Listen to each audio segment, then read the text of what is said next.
इस टाइम पे किसी भी जियोपॉलिटिक्स एनालिस्ट से आप पूछेंगे या किसी से भी पूछेंगे तो कि सबसे इम्पोर्टेंट इस टाइम क्या जियोपॉलिटिकल न्यूज़ चल रही है, तो सभी यही कहेंगे कि लेबनान और ईरान के बीच में सीज़ फायर हो गया, सॉरी लेबनान और इजराइल के बीच में सीज़ फायर हो गया। नमस्कार, welcome to my new video. मेरा नाम है Vivek Singh.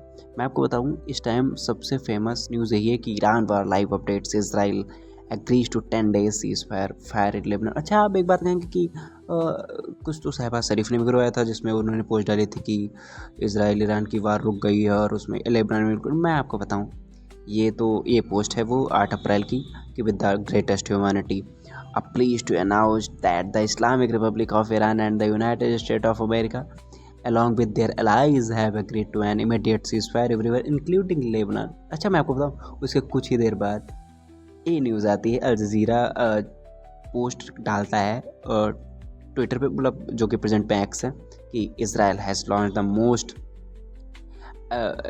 vicious attack on Lebanon since March 2, bombing 100 location in just 10 minutes on April 8। मतलब इतना बड़ा हमला मात्र 10 मिनट में 100 जगह या 100 टाइम्स हमला करता है लेबनान। उसकी कुछ इमेज आप देख सकते हैं। और यूनाइटेड नेशंस ने इसके बाद Lebanon has been hit with one of the largest waves of Israel air strike since the escalation began. अच्छा, ये चीज़ जब उन्होंने डाली थी शहबाज शरीफ ने, नहीं कि इजराइल ईरान का वार बिल्कुल रुक चुका है, उसमें लेबनान भी इंक्लूडेड है, सीज़ फायर हो चुका है, तो तुरंत इजराइल ने नकार दिया था कि उसमें लेबनान इंक्लूडेड नहीं है।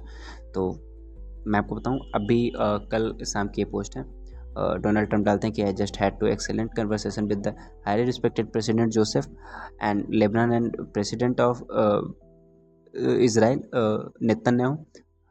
These two leaders have agreed that the order achieve peace between their countries। मतलब 34 साल बाद दोनों कंट्रीज़ मिलती हैं वाशिंगटन में। जो वार्ता होनी थी इस्लामाबाद इन पाकिस्तान, वो हुई अमेरिका में। पूरा पूरा क्रेडिट ख़त्म हो गया। जो शायद एक पाकिस्तान बिल्कुल सोच रहा था कि ये सीज़फायर मैं कराऊंगा पूरे वर्ल्ड पॉलिटिक्स का, एक बार मैं गेम चेंजर बनूंगा, बट ऐसा नहीं रहा और ये सीज़फायर का पूरा पूरा क्रेडिट अमेरिका ले जाता है। देन अच्छा, एक वीडियो मैं आपको दिखाता हूँ, इसमें आप समझ सकते हैं कि पाकिस्तान की लीडरशिप कौन कंट्रोल करता है। देखिए पहला वीडियो।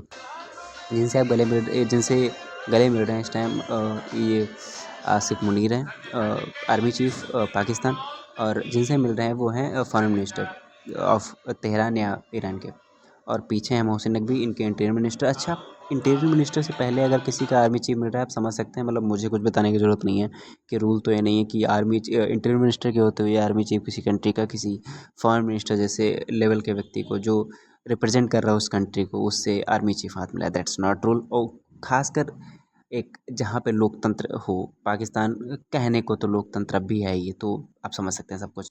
एंड सबसे इम्पोर्टेंट उसके बाद की ये न्यूज़ है कि Saudi Arabia extends 5 billion aid adds 3 billion more to support Pakistan. 2 billion का एट था, 3 बिलियन और बढ़ा के 5 बिलियन तक एक्सटेंड कर दिया गया है पाकिस्तान की इकोनॉमी को सपोर्ट करने के लिए।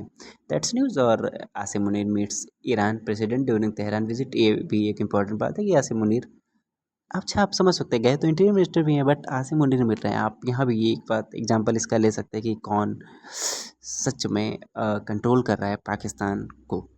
And thank you to all watching this video. मिलते हैं नेक्स्ट वीडियो में।